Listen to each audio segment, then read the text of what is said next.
နေ့မှာတော့ဆရာတော်ရဲ့မျက်ကွင်းစေဇလန်းမီလက်ကိုတင်ဆက်ပြီးသုံးပါပါကဲစားလိုက်ကြရလေအောင်ဗျသူ့ကိုတွေ့ချင်းပဲတာလေစိတ်တူးညံ့စားသွားတယ်ပုပ္ပါယုံကျောင်းမှာရှမ်းဆရာတယောက်ရောက်နေတယ်ဆိုတာကိုရွာထဲမှာအကြီးမသိန်းလားလို့ပြောနေကြတာဒါတေချားပါတယ်သွားမယ်နဲ့တခါမှတော့မသွားဖြစ်ဘူးဗျဒီနေ့တော့ထူးထူးဆန်းဆန်းပဲဗျာပုပ္ပါယုံဆရာတော်ကကျုပ်ကိုခေါ်ခိုင်းလို့တဲ့ဘုန်းကြီးကျောင်းသား2ယောက်ကျုပ်စီကိုရောက်လာတယ်ဟဲ့ရတယ်ဒီမှာဘုန်းကြီးကျောင်းသားတွေရောက်နေတယ်ဆရာတော်လွတ်လိုက်လို့တဲ့ကျုပ်ကနွားစာစင်းနေတာဗျအိမ်နောက်ဖက်ရောက်နေတာအမေလန်းခုံမှကျုပ်တည်တာကျုပ်လည်းလှုပ်လက်စအလုပ်ကိုခဏရက်ထားပြီးအိမ်ပေါ်တက်လာခဲ့ရတာပေါ့ကိုကြီးတာလေးကိုဘုန်းကြီးခေါ်ခိုင်းလိုက်လို့ဗျဟေ့ဘာကိစ္စတုံးကွာတောကျော်ရဘုန်းကြီးကျောင်းသားလေးရဲ့နာမည်ကတောကျော်ဗျဒီကောင်ကကျုပ်ကိုလှုပ်ခင်တာပြုဒါတော့ကျုပ်မသိဘူးဗျတောကျော်ကကျုပ်မေးတာကိုပြန်ဖြေတယ်အေးမင်းတို့ပြန်တော့တောကျော်ကိုကြီးတာတွေအခုပဲလာခဲ့မယ်လို့ဖုန်းကိုကြီးလျှောက်လိုက်ဟုတ်ကဲ့တောကျော်နဲ့သူ့ဖော်ကောင်လေးထပြန်သွားတယ်ကျုပ်လည်းရေကပြာကရချူအတူညတဲ့အစားလေးလဲပြီးရွာရှိပိုင်းကိုထွက်ခဲ့တော့တယ်ဥပ္ပါယုံကျောင်းရောက်တော့ဆရာတော်ကကျုပ်ကိုထိုင်ဆောင်နေတာကိုတွေ့လိုက်ရတယ်ဗျလာဟိတ်ဒါတော့နာမင်းကိုစောင့်နေတာကွာကျုပ်ကဆရာတော်ကိုရှိခိုးလိုက်တယ်ဒီလိုကွာတာတည်းရဘုန်းကြီးစီကိုဟိုးရှမ်းပြည်ကရှမ်းဆရာကြီးတယောက်ရောက်နေတယ်အသက်50လောက်ရှိတဲ့ကွာနာမည်ကဦးနုံဖတဲ့ပညာတော့တော်တော်ထက်ပုံမဲ့တာတည်းမှန်ပါဖေဟာတပည့်တော်ကိုခေါ်ရတဲ့အကြောင်းကအေးဒီလိုကွာဆရာနုံဖကပြောတယ်သူဒီကိုလာရတဲ့အဓိကအကြောင်းကသစ္ဆုံးလာလိုက်တာလေကွာသစ္ဆုံးဟုတ်လားဖေဟာအေးကွာသစ္ဆုံးနဲ့ဘုန်းကြီးလည်းမကြားဘူးပါဘူးကွာဒီတကပြောမှဒါမျိုးတွေရှိတာကိုသိရတာသူပြောတာတခုကနည်းနည်းထူးဆန်းနေတာတွေရသစ္ဆုံးကတချိုင်းတွေမှာပဲပေါက်တက်တာလေကွာအဲ့ဒီလိုသစ္ဆုံးပေါက်လာပြီဆိုရင်အဆောင်ရောက်လာရောတဲ့အဲ့ဒီသစ္ဆုံးအဆောင်တွေကိုပြန်ပြီးအုပ်ချုပ်ရတာကတချိုင်းဆောင်ကြီးမဖဲဝါကြီးရဲ့ဗျာအခုဆရာမနိုင်ရွာကတုတ်တန်ထဲမှာသစ္ဆုံးပေါက်နေရတဲ့ဗျာအပင်ကလူရင်ဆိုးလောက်ရှိပြီတဲ့ဟင်းဒီဆရာကဓာတွေကိုဘယ်လိုသိတော့ဖုံရဲ့အေးအဲ့ဒါကိုဖုန်းကြီးလဲမင်းညံတာပေါ့ဒါတည်းရဲ့မှန်ပါဖေဟာတရက်တော့ဆရာနုံဖကလူနာလာပဲလို့ဒီဘက်ကိုလိုက်လာတာလေကွာသူပယောကကတ်နေတဲ့လူနာကိုပယောကထုတ်တော့သူ့ညံ့ကတ်နေတဲ့အကောင်ကအဲ့ဒီဆရာမနိုင်ကတစ်ဆုံးဆောင်မှုအလှည့်ကျတဲ့အကောင်နဲ့ဗျာအဲ့ဒီတစ်ဆုံးဆောင်ရမှာဆိုလို့လာကုန်းခုန်နေတာဆိုပဲကွာဒီတည်းလားတစ်ဆုံးကိုဘာလို့မဆောင်ချင်ရတာတော့ဖေဟာအေးဆရာနုံဖကလည်းဒီအကြောင်းမေးတာပေါ့ဒီတော့တရေကပြောတယ်တဲ့သစ္ဆုံးဆောင်တဲ့ကောင်တွေကိုမဖဲဝါကြီးကဓာတ်ရိုက်အုပ်ချုပ်တာဆိုပဲသူတို့ကမဖဲဝါကြီးကိုအာကြီးကြောက်ရတာလေကွာအဲ့ဒါကြောင့်ဒီကောင်လူမလာကပ်ပြီးရှောင်နေရတာဆိုပဲဒါကြောင့်ကိုအဲ့ဒီတရေနာမည်ကစံပွင့်နဲ့ကွာတရေစံပွင့်ပြောလို့ဆရာနုံဖားကဒီအကြောင်းတွေသိလာတာတဲ့အဲ့ဒီသစ္ဆုံးကိုဆရာနုံဖားကရအောင်လိုက်မယ်ပြောတယ်ဒါတည်းရဲ့ဒီသစ္ဆုံးကဘာတွေစွမ်းလို့လဲဖေဟာဒီဆရာပြောပုံရတော့တော်တော်စွမ်းသားကလားလာတည်းရအခုဒီအပင်ကလူရင်ဆိုးလောက်ရှိတယ်တဲ့ပင်စီကထွာဆိုင်လောက်ရှိပြီဆိုပဲအဲ့ဒါကိုတောင်ဝေးလုပ်ပြီးဆရာကိုင်းရင်တဲစွမ်းဆိုပဲကွာလက်လာပါလေရှင်တဲတဲ့ပြီးတော့ဘလို့ပြောကမျိုးမစိုးသစ္ဆုံးစေးတောင်ဝေးကိုကြောက်ကြတယ်ဆိုပဲအဲ့ဒါရရင်ဆရာနုံဖကဖုံကိုတောင်ဝေးတစ်ချောင်းလူမဲတဲ့သူကကျန်တာယူမှာပေါ့ကွာတို့ရွာထဲမှာပြောကလေးပါလေးကက်ရင်ဒီတောင်ဝေးနဲ့မောင်းထုတ်တင်ထုတ်ရမှာပေါ့အဲ့ဒါတပည့်တော်ကဘာလုပ်ရမှာလဲဖေဟာအေးပြောမယ်ဆရာနုံဖကပြောတယ်အဲ့ဒီသစ္ဆုံးပင်ကိုလူတာမမျက်စိနဲ့မမြင်ရဘူးလေကွာတဲလဲထူးဆန်းပါလားဖေဟာဟုတ်တယ်ကွာဆရာနုံဖတို့မှာမျက်ကွင်းဆေးဆိုတာရှိတယ်တဲ့အဲ့ဒါကိုတွေးပြီးကွင်းလိုက်ရင်မြင်ရောတဲ့ကွာမြင်တာမှသစ္ဆုံးတင်မကဘူးတဲ့မောင်ကြီးနာနာဘာဝတွေပါမြင်ရတာတဲ့ဟာကြောက်စရာပေါ့ဖေဟာအေးအဲ့ဒါကြောင့်တတိရှိတဲ့လူငယ်တယောက်ရှာပေးပါစနေသားလဲထိရမယ်တဲ့ကွာအော်ဒါကြောင့်ငါကမင်းကိုပြင်းနေတာဒါတေးရဒါကြောင့်ဖုံကဆရာနုံဖကိုပြောတယ်ဒါတေးကိုဖုံခေါ်ပြီးအကျိုးအကြောင်းပြောပြမယ်သူစိတ်သူညံ့ရင်စားရင်တော့အဆင်ပြေတာပေါ့လို့ဒီလိုဆိုတပည့်တော်ကမျက်ကွင်းဆေးလိမ့်ပြီးတစ်စုံပင်ကိုရှာရမှာပေါ့အေးပေါ့ကွာဒါတေးရနောက်ကောအဲ့ဒီမျက်ကွင်းဆေးကိုပြန်ဖြတ်လို့ရလို့လားဖေဟာရတာပေါ့ကွာနနွင်းဖြူတူးညကွင်းထိုးဆေးစီရင်ထားတာရှိတယ်တဲ့အဲ့ဒါလိမ့်လိုက်ရင်စောကမျက်ကွင်းဆေးကပြဲသွားရောတဲ့ကွာချက်ဆေးရှိတာကိုရှိတယ်ဒါလေးဒီအတွက်မစိုးရိမ်နဲ့အင်းတပည့်တော်ကလည်းအဲ့ဒီလိုမျိုးအထူးဆန်းတွေဆိုရင်တိတ်ဆိတ်တူးညံ့စားတာဖေဟာအေးဖုံသိတယ်လေဒါတည်းရဲ့ဖုံမဲ့တော်ကြီးဖုံတူးညံ့ရင်တုန်းကလည်းမင်းမဲဆရာကျော်နဲ့တွဲလုပ်ခဲ့တာကိုဖုံသိနေတာပဲမှန်ပါဖေဟာဒါဆိုရင်တပည့်တော်ကိုအဲ့ဒီရှမ်းဆရာကြီးနဲ့တွေ့ပေးပါဖေဟာအေးဟုတ်ပြီဒါဆိုလာကွာသူ့ကိုဥပတ်စွန်းစားကျောင်းမှာတဲခိုကိုဖုံစီစဉ်ထားတာ ဖုန်းကြီးနဲ့မင်းနဲ့ဟိုဘက်ကကျောင်းကိုတွားရအောင်ကျုံနဲ့ဆရာတော်စွန်းစားကျောင်းကိုရောက်လာခဲ့ကြတယ်စွန်းစားကျောင်းကနှစ်ထပ်ပြဆရာတော်ကအပေါ်ထပ်ကိုတက်တော်ကျုပ်လည်းအပေါ်ထပ်ကိုလိုက်ခဲ့ရတာပေါ့အပေါ်ထပ်ဖျားခန်းမှာလူကြီးတစ်ယောက်ထိုင်နေတာတွေ့ရဗျအသားဖြူဖြူနှကမ်းမွေးကကနဲ့ဗျအရက်ကလည်းခက်ရှိရှိပါပဲဒီလူကြီးရဲ့မျက်လုံးတွေကနှက်ပြီးတောက်နေတာဗျဆရာတော်ကြွလာတာမြင်တော့ချက်ချင်းထပြီးအယိုအသေးပြုတ်လေဆရာတော်ကိုဥချတယ်ကဲဆရာနုံဖတ်ဒီတငယ်ကကြုတ်ပြောတဲ့တာတိတ်ဆိုတာပဲမောင်တာတိတ်ကိုဟုတ်ပါတယ်ဆရာကြီးကျုပ်တာတိတ်ပါအေးအေးမောင်တာတိတ်အကြောင်းကိုဆရာတော်အမိန့်ရှိထားလို့ကျုပ်သိထားပြီးပါပြီကျုပ်နမီဆိုင်းနုံဖားတဲ့ဦးနုံဖတ်ဖို့ကွာကျုပ်ကပယောဂကုတဲ့ဆရာပေါ့တခြားစေဝါတွေလည်းကြိုင်ပါတယ်အဲကျုပ်ဝါဒနာကတော့ထူးဆန်းဆန်းတွေကိုစိတ်တူးညံ့စားတာပဲကွာဒီလောကမှာလူတိုင်းမသိနိုင်တဲ့ထူးဆန်းတဲ့သဘောတရားတွေရှိနေတယ်ကွာကြုံကြိုက်တဲ့အခါမျိုးမှာတွေ့ရမြင်ရတတ်တယ်ကျုပ်လည်းအဲ့ဒီလိုလူမျိုးပဲဆရာကြီးရဲ့ဟာဒါဆိုဟန်ကြတာပေါ့ကွာကျုပ်တို့ဆရာတပည့်နှစ်ယောက်တွဲလို့ရတာပေါ့နောက်များမှလည်းမောင်တာတိပညာလိုချင်ရင်ကျုပ်ပေးဖို့တူးညံ့မလေးပါဘူးကွာကျုပ်ကဆရာတော့မလုပ်ချင်ဘူးဗျာထူးဆန်းဆန်းတွေစိတ်တူးညံ့ရင်စားရုံတတ်ပါပဲဒီလိုလားအင်းပါလေအခုစိတ်မတူးညံ့ရင်စားပေမဲ့တနေ့စိတ်တူးညံ့ရင်စားလာတဲ့အခါကျုပ်တင်ပေးပါမယ်အေးကောင်းတပြားဆရာတပည့်နှစ်ယောက်အခုမှစုံကြပေမဲ့တယောက်နဲ့တယောက်ခင်မင်ရှိတာဘဝရည်ဆက်ကြောင်းပဲဗျလောက်ရကြံရမယ့်ကိစ္စတွေကိုဆရာနုံဖားကမောင်တာတေကိုပြောဖို့ဗျာအေးကဲဖုန်ကြီးသွားမယ်ပူဘက်ကြောင်းမှာဖုန်ကြီးရှိနေတာပဲကိစ္စရှိရင်တက်တာလာခဲ့ဟုတ်လားတကာကြီးနုံဖားမှန်ပါဖေဟာဆရာတော်ဟိုဘက်ကြောင်းကြီးကြွသွားတော့မှဆရာကြီးကကျုပ်ကိုပြောတယ်ဗျအခုလာမဲ့လာပြညမှာတစ်စုံတွေယူလိုက်မယ်ကွနက်ခက်တွေအားလုံးစုံနေတာဒီလိုထူးဆန်းတဲ့မော်တူးညရင်တိုက်တူးညရင်အပင်တွေဟာအသက်တူးညရင်ကြားလိမ့်မယ်ကွဆရာတစ်စုံဆိုတာဘလို့ပုံစံရှိလဲဗျအဲ့ဒါကျုပ်လည်းတိတိချာချာမမြင်ဘူးပါဘူးတရေဆံပွင့်ကျုပ်ကပြောတာကတော့အရွက်ကဝိုင်းဝိုင်းကလေးတွေတဲ့ကွပြီးတော့အလုံးကထွာဆိုင်လောက်ရှိပြီတဲ့အမြင့်ကတော့လူရင်ဆိုးလောက်ရှိနေပြီဆိုပဲအသားကတော့အင်မတန်မာတယ်တဲ့အနှစ်ကိုပြီးနေတာတဲ့ကွတစ်နှစ်ကိုတစ်ခါလက်ခတ်ဆုံတဲ့ညမှာတစ်စုံမြူတက်တယ်တဲ့အမြင့်ကကျွတ်ထွက်ပြီးတချိုင်းထဲမှာလူလန်းလျှောက်တလူကိုလျှောက်သွားတာတဲ့ကွအဲ့ဒီသူ့နေရာကိုပြန်တူးညံ့ရင်ခံပြီးအချိန်မှာပြေးဖက်ပြီးတချိုင်းအပြင်ကိုရောက်အောင်ထုတ်ယူနိုင်ရင်တစ်စုံရရောတဲ့တာတည်းလေအဲ့ဒီတစ်စုံရရင်ဘာဖြစ်တော့ဆရာကြီးပင်စီကိုတောင်ဝေးလုပ်ပြီးဆရာတွေကန်ရတာကွအရွက်တွေကိုင်အမြစ်တွေကိုတော့အချောက်လန်းအမှုန့်ထောင်းပြီးဆေးတောင်လုပ်ရတာပေါ့ကွာဒီဆေးတောင်ကလေးကိုရေဖြော်တိုက်ရင်ပယောဂပြေးတာပေါ့ဆေးတောင်ရေကိုအိမ်ပေးပတ်ပြီးဖြန်းထားရင်ပယောဂမကတ်နိုင်တော့ဘူးပေါ့ကွာဆေးတောင်ဝေးကတော့ပယောဂကိုရွယ်လိုက်တာနဲ့တင်ပယောဂတွေဖိမ့်တုံအောင်ကြောက်ကြတယ်ဟာတော်တော်စွမ်းတဲ့တစုံပဲနော်ဆရာကြီးစွမ်းပါပြီလားတာတည်းရဲ့ဟုတ်ပြီကျုပ်လုပ်မယ်ဗျာအဲ့ဒါကိုမြင်ဖို့ကမလွယ်ဘူးကွအစွမ်းထက်တဲ့မျက်ကွင်းဆေးရှိဖို့လိုတယ်အဲ့ဒီမျက်ကွင်းဆေးကကျုပ်မှရှိပြီးသားပါပြန်ဖြတ်တဲ့ဆေးလဲကျုပ်မှအစင်သိရှိတယ်ဒါတည်းရဲ့ဘာမှမစိုးရိမ်နဲ့ဟာမစိုးရိမ်ပါဘူးဆရာကြီးရဲ့ဆရာကြီးကိုမြင်လိုက်ကြတဲ့ကကျုပ်ယုံပြီးသားပါအေးကောင်းပြီလားလေကျုပ်ဖက်အပိုင်းကိုစိတ်ချမောင်တာဒေတာတစ်စုံပင်ကိုတွေ့ရင်အရာအမိယူရဲရမယ်ဘာကောင်တွေပဲတွေ့မကြောက်ရဘူးမောင်တာဒေကိုဘလို့ကောင်းမှမလုပ်ရဲအောင်ကျုပ်ကကွယ်ထားမယ်တစ်စုံပင်တချိုင်းကြီးကြော်သွားပြီဆိုရင်တော့ဒီပင်ကိုလူတိုင်းမြင်ကြရမှာကျုပ်လည်းဒီတော့မှဒီပင်ကိုမြင်ရမှာမောင်တာဒေရဲ့ကျုပ်မသိလို့မေးပရစီဗျာမေးလေကွာဆရာကြီးလည်းမျက်ကွင်းဆေးလိမ့်ထားရင်ဒီအပင်ကိုမြင်ရမှာမဟုတ်လားဆရာကြီးကဘာလို့မလိမ့်တာတော့အေးမိမိရဲ့မိကုံးကမိတဲ့နဲ့မိကုံးပဲကွဒါတည်းရအဲ့ဒါကိုဆရာလုပ်တဲ့သူကကွင်းမရှိဘူးကွတခြားတယောက်ကိုပဲကွင်းပေးရတာကွင်းမဲ့သူကလည်းစနေသားဖြစ်ရမယ်ဒါမှရတ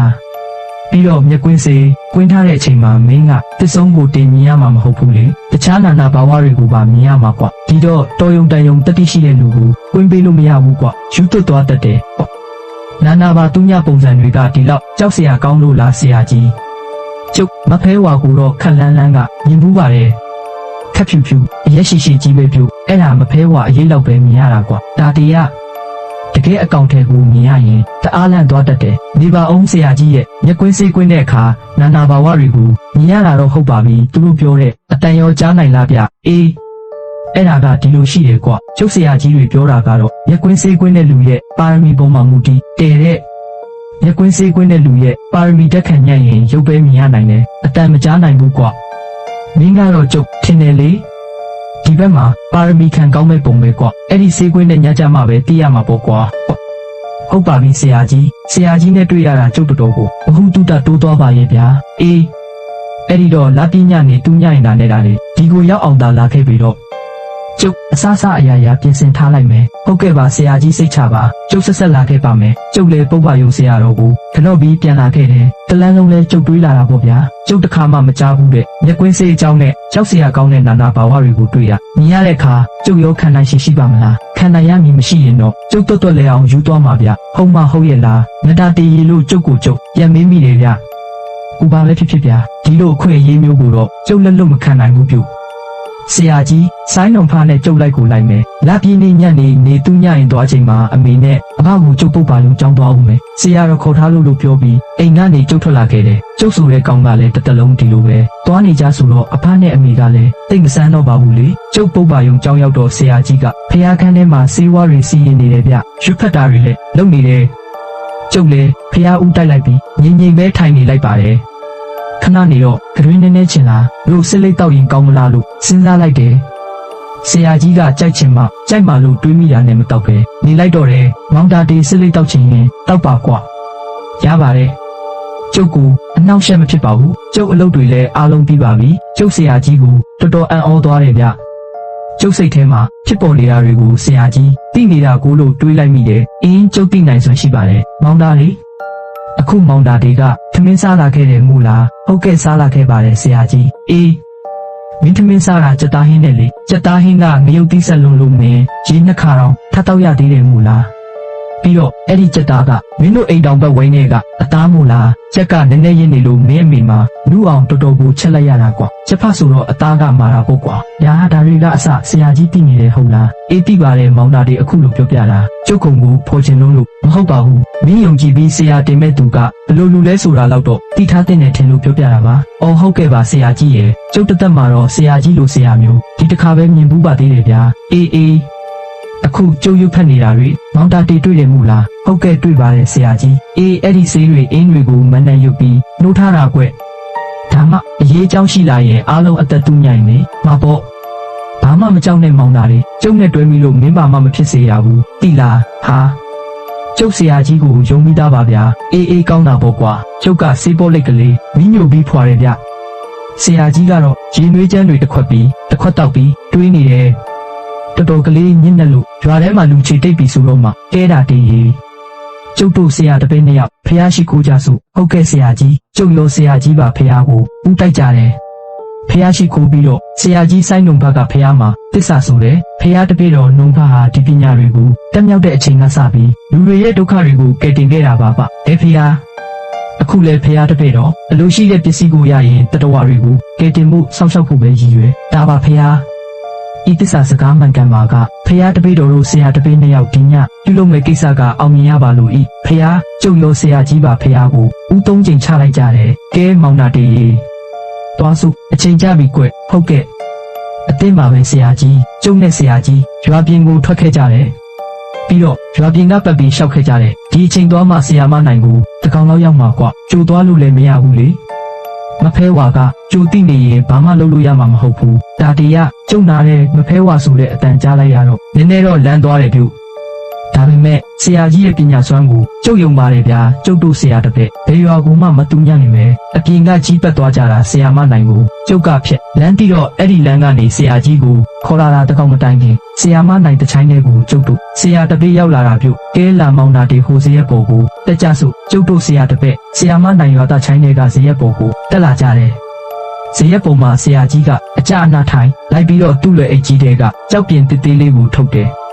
ပြီးတော့မျက်စင်းပလင်းလောက်ရှိတဲ့ရေပလင်းကလေးကိုထုတ်တယ်ဗျနောက်တော့ဆေးတောင်တောင်ကိုတွေးတော့တာပဲပါဆေးရည်ညူညူကလေးတွေထွက်လာတော့မှကဲလာတာဒီမျက်စိကိုကွင်းကြစို့ပြောဆိုကျုံမျက်စိနှစ်ဖက်မှာဆေးကွင်းပေးတယ်ဗျခမရတို့ကျုပ်တို့မျက်စိနာတဲ့အခါမကြီးခောက်တွေးပြီးကွင်းတယ်လို့ပေါ့ဗျာခဏနေတော့ဆေးချောက်သွားတယ်ဗျလာဒီရှိတူဆိုလို့ကျုပ်ကဆရာကြီးရှိကိုတိုးလိုက်ရတယ်ဆရာကြီးကကျုပ်အိတ်ထဲကိုဆေးဥတဦးထည့်ပေးတယ်ဒါဟာနနွင်းဖြူသူညကွင်းပိတ်ဆေးကွဆေးစီရင်ပြီးသားမင်းမသာမင်းတွေးပြီးမျက်စိကိုကွင်းလိုက်ရင်အောက်ကမျက်ကွင်းဆေးအာနိတင်ပြဲသွားလိမ့်မယ်ဟောဒီမှာမင်းအိတ်ထဲကိုထည့်ထားမယ်ပြီးတော့အကြည်စအိတ်ကိုကျုပ်ချိတ်အနဲ့ပိတ်လိုက်မယ်ထွက်ကြပြီးမပြောက်အောင်ပေါ့ကွာဟုတ်ကဲ့ပါဆရာကြီးတော်တော်ကိုဆေးဆက်တေချာတဲ့ဆရာကြီးပဲလို့ကျုပ်စိတ်ထဲကတွေးလိုက်မိတယ်ဒါမျိုးကမတေချာလို့မရဘူးလေဒါတည်းရဲ့ကဲမင်းဘာမှမကြောက်နဲ့နော်တချိုင်းဘက်ကိုလှည့်ပြီး ကြည့်လိုက်ပြီးတော့ပြီးရင်မင်းမြင်တာတွေကျုပ်ကိုပြောပြပြီးတော့ကျုပ်ခက်ဖြစ်ဖြစ်ပဲတချိုင်းကုန်းကြီးဘက်ကိုလှည့်လိုက်တယ်ဟာမကြောက်နဲ့မောင်းတာလေအဲ့ဓာတွေကအပါလေးပုံသားတွေပါတို့ဖျားဟောခဲ့တဲ့အပါလေးပုံသားတွေပေါ့ကဲမင်းမြင်တာတွေဆရာကိုပြောပါဦးဆရာကြီးတချိုင်းတွေကအပင်ကြီးတွေပုံမှာအကောင်တွေအပြည့်ပါပဲလားဗျအေးဟုတ်ပြီကြည့်မကြောက်နဲ့ဟာကိုပန်းဘွေးပင်ပုံမှာနှကောင်ပြအိုးကြည်စမ်းပါအောင်တကောင်ကနာရွက်ကြီးအကြီးကြီးပြမျက်လုံးကြီးတွေကလည်းလင်ကွင်းလောက်ကိုရှိနေပါလားဟုတ်ပြီဒီကောင်တွေကျုပ်တို့ကိုကြည့်နေကြသလားဟာမကြည့်ဘူးဗျသူတို့ဖာတာနေကြတယ်အေးဟုတ်ပြီတချိုင်းနဲ့ရှောက်ကြည့်ကွာလာတာလိုက်တာမှထိန်နေတာပဲအားလုံးမြင်ရပါတယ်ဟာဆရာကြီးတောင်ဘက်ကအုတ်ကူကြီးပေါ်မှာစပင်ဖားလျားကြီးနဲ့မိမတယောက်ထိုင်နေတယ်ဗျသူရှိမှစပင်ဖားလျားနဲ့တရေမတွေ၄-၅ယောက်ကကြုံထိုင်နေကြတယ်မဖဲဝါလည်းရောက်နေပြီကိုအေးအဲ့ဒါမင်းတွေ့ဘူးလေဆိုတဲ့မဖဲဝါပေါ့ကွာရှေ့ကဟာတွေကသူ့တပိတ်တပန်းတွေပေါ့သူ့ကိုကစားနေကြတာဖြစ်မှာပေါ့သူကကောကျုပ်တို့ကိုကြည့်နေသလားကွာဟာကြည့်တယ်ဗျမျက်လုံးကြီးကနေတဲ့ဟာမှမဟုတ်ပဲဗျကျုပ်အရင်တွေ့တော့ကဖြူဖြူအရေးကြီးဗျအေးအဲ့ဒီတုန်းကသူပြတာအရေးပဲပြတာလေအခုမင်းမြင်လိုက်ရတာအကောင်ပေါ့ကွာဒါတည်းကအတာနေသူတို့ကိုသွားမကြည့်နဲ့တစ်ပင်တွေကိုလိုက်ကြည့်ကွာထူးခြားတဲ့တစ်ပင်များတွေ့သလားလို့တစ်ပင်တွေအကုန်လုံးရောနေတာဗျရင်စိုးလောက်အရွက်ဝိုင်းဝိုင်းနဲ့ထွာဆိုင်လောက်အပင်လေးကွာဟာအဲ့ဒီလိုအပင်တွေကအများကြီးဆရာကြီးရဲ့အော်နေအောင်ဗျမဖဲဝါကြီးစိုက်ကြည့်နေတဲ့အပင်တစ်ပင်တော့ရှိတယ်ဗျအေးပြောစမ်းဘယ်နားမှာလဲဆရာကြီးအတာလှမ်းကြည့်လိုက်အုတ်ကူအစိမ်းရောင်တွေ့လားအေးတွေ့တယ်လေကူအစိမ်းကတလုံးပဲရှိတာမို့လားကွာအဲ့ဒီကူအစိမ်းရဲ့ခေါင်းရင်းမှာရင်စိုးလောက်အပင်တစ်ပင်ရှိတယ်ဗျအရွက်ကလည်းခက်ဝိုင်းဝိုင်းပဲဟေးအဲ့ဒီအပင်ကိုငါမမြင်ရဘူးကွာဟုတ်ပြီမင်းကစေးကွင်းထားလို့မြင်ရတာနေမှာပေါ့ကြည်ထားအဲ့ဒီအပင်ပဲဖြစ်မယ်ကွာဒါတည်းအဲ့ဒါသစ္စုံပဲကွာဟာဆရာကြီးအဲ့ဒီအပင်ဘေးမှာအကောင်ကြီးတစ်ကောင်ရက်နေတယ်ဗျမျက်လုံးကြီးတွေကလည်းလင်ကွင်းလောက်ရှိတယ်ဗျရှာကြီးကလည်းတွဲလောင်းကြီးကျနေတယ်ဗျဟာလက်ဝါးကြီးတွေလည်းအကြီးကြီးနဲ့ဗျာဟာအဲ့ဒါတရေဆန်ပွင့်ပေါ့ကွာသူအဲ့ဒီအပင်ကိုစောင်းရမှာစိုးလို့လူတွေတူညရင်ပုံနေတာလေကွာဆံပွင့်ပြောလို့ကျုပ်ဒီအပင်ကြောင်းသိတာကွာဆံပွင့်ကကျုပ်တို့ကိုတားမှာမဟုတ်ဘူးဒီအပင်မရှိမှအေးမယ်လို့တွေးနေတဲ့အကောင်ကွာဟာဆရာကြီးရေလေလည်းမတိုက်ဖဲနဲ့အဲ့ဒီအပင်ကလှုပ်ရမ်းနေတယ်ပြုတစ်ဖက်သေးကိုရိမ့်တာမဟုတ်ဘယ်ဘက်ပေါင်းစုံကိုရိမ့်နေတာပြုဟောမဖဲဝါကြီးနဲ့သူ့တပည့်တွေအဲ့ဒီကိုတွားနေကြပြီဗျအေးနှက်ခက်အချိန်ကြပြီကိုဒါတည်းရဲ့သစ္စုံပင်ကအသက်တူးညံ့နေလာပြီပေါ့တေးသေးချာချာကြည့်နေနော်ဟာဆရာကြီးရေတစ်ပင်ကအပေါ်ကိုကျွတ်တက်လာနေပြီပြုအေးဟုတ်ပြီမဖဲဝါဘာလုပ်နေလဲဟာမဖဲဝါကလက်ကြီးနှစ်ဖက်ရှိကိုစန့်ပြီးပါဇက်ကပွားစီနဲ့ပြောနေတာဗျဘာပြောတာလဲတော့ကြုံမကြားရဘူးအေးဟုတ်ပြီကြည်ထားဟာဆရာကြီးရေသစ္စုံပင်ကလူလန်းလျှောက်တလို့ရှောက်နေပြီပြုဟာမဖဲဝါရောတရေဆန်ပွင့်ကြီးလို့ရောအပင်နောက်ကရှောက်လိုက်နေကြပြီပြုဟာဟုတ်လားဘယ်ကိုသွားနေလဲကွတချိုင်းအနောက်ဖက်ပြအားလုံးအောင်ပြီးလိုက်သွားကြတယ်အေးဒါတည်းအပင်ပေါ်ကကောင်တွေကိုတစ်ချက်ကြည့်စမ်းကွာဟာဒီကောင်တွေလည်းအဲ့ဒါကိုဝိုင်းကြည့်နေကြတယ်ဗျအေးဟုတ်ပြီမင်းတေချာနားထောင်ဒါလေးအဲ့ဒီအပင်ကစောကကူအစိမ်းသားကိုရောက်အောင်ပြန်သွားမှအဲ့ဒီအချိန်မှာငါကမဖဲဝါတို့စီကိုဆေးလုံးပစ်သွင်းလိုက်မယ်မင်းကကူအစိမ်းသားကိုသွားပြီးပုံးနေတစ်ဆုံးပင်ရောမဖဲဝါတို့ရောအဲ့ဒီနားကက်လာတာနဲ့မင်းကမတက်ထျက်လိုက်ငါကဆေးလုံးပစ်လိုက်မယ်သူတို့အားလုံးခဏကြာအောင်ကြက်တေသွားကြလိမ့်မယ်သူတို့တင်မဟုတ်ဘူးဒီတချိုင်းကအကောင်တွေအားလုံးကြတက်တေတော့မှတိတ်ကြမှာတော့မဟုတ်ဘူးကွာအဲ့ဒီအချိန်မှာမင်းကတစ်စုံပင်ကိုအေးထမ်းပြီးတချိုင်းအပြင်ကိုအရောက်ပြေးပြီးတော့ငါကနောက်ထပ်ဆေးတစ်လုံးပစ်သွင်းပြီးမင်းနောက်ကပြေးလိုက်ခဲ့မယ်တချိုင်းအပြင်ရောက်ရင်မင်းဆက်မပြေးနဲ့ငါကိုစောင့်နေဖြစ်တယ်မို့လားဒါလေးဟာတိတ်ဖြစ်တာပေါ့ဆရာကြီးဟာအခုဘယ်ရောက်သွားပြီလဲကွာဒီပင်ကလူလန်းလျှောက်တလို့တလန်းချင်းရှောက်နေတာပြုနောက်ကမဖဲဝါကြီးကဥဆောင်ပြီးတစ်ပင်နောက်ကခက်ခွာပဲလိုက်နေတာဆရာကြီးရဲ့အေးတရေဆန်ပွင့်ကြီးရောပါလားကွာဟာပါလာပေါ့ဗျာအဲ့ဒီအကောင်ကြီးကမဖဲဝါဘေးမှာကုတ်လေးဗျအေးဟုတ်မယ်ကွာဒီကောင်ကြီးကမဖဲဝါကိုအားကြီးကြောက်တာဆိုပဲအခုဘယ်ဘက်ကိုရောက်သွားပြီလဲဟောဟူကထနောင်းပင်နှစ်ပင်ကိုဆရာကြီးတွေ့တယ်မို့လားအေးတွေ့တယ်လေအဲ့ဒီအောက်မှာရှောက်နေတာပြုဟာ အဲ့ဒါတခြားရဲ့နေနမိတ်ပဲကော့အဲ့ဒါပြီးရင်ဒီဘက်ကိုပြန်ပြီးပတ်လာမယ်ထင်တယ်ဟာဆရာကြီးတစ်ဆုံးပင်ကလူလူပဲခုံနေတယ်ပြုဟေးဟုတ်လားကွာဟုတ်ပါဗျာသူ့ကိုင်းတွေကလည်းလူလက်တွေလိုပဲအကွေးအဆန်းလုပ်လို့ရတယ်ဗျာဟာအဟောခုံပြန်ပြီပြုတော်တော်တော့တွေးပြက်စရာကောင်းတဲ့မြင်ကွင်းပဲဗျာဟာမကြောက်စမ်းပါနဲ့တာတီယာမကြောက်ပါဘူးဗျာကျုပ်ကအခုချက်ချင်းတော့အေးထမ်းလိုက်ချင်ပြီဗျဟာမရသေးဘူးလေကွာသူတပတ်ပြည့်အောင်ရှောက်ပြီးမှအာနိတင်အပြည့်ရမှာကွာကဲစက်ကြည့်အောင်ဟေ့ဟုတ်တယ်ပြု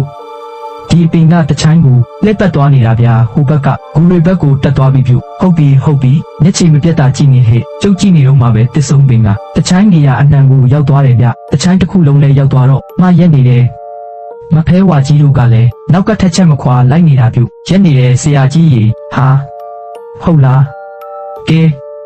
ဒါဆိုရင်တော့မင်းကူအစိမ်းပေးကိုသွားပြီးပုံးပြီးတော့အနားရောက်လာတာနဲ့ကြုံမှာထားတလို့မတက်ထက်လိုက်နော်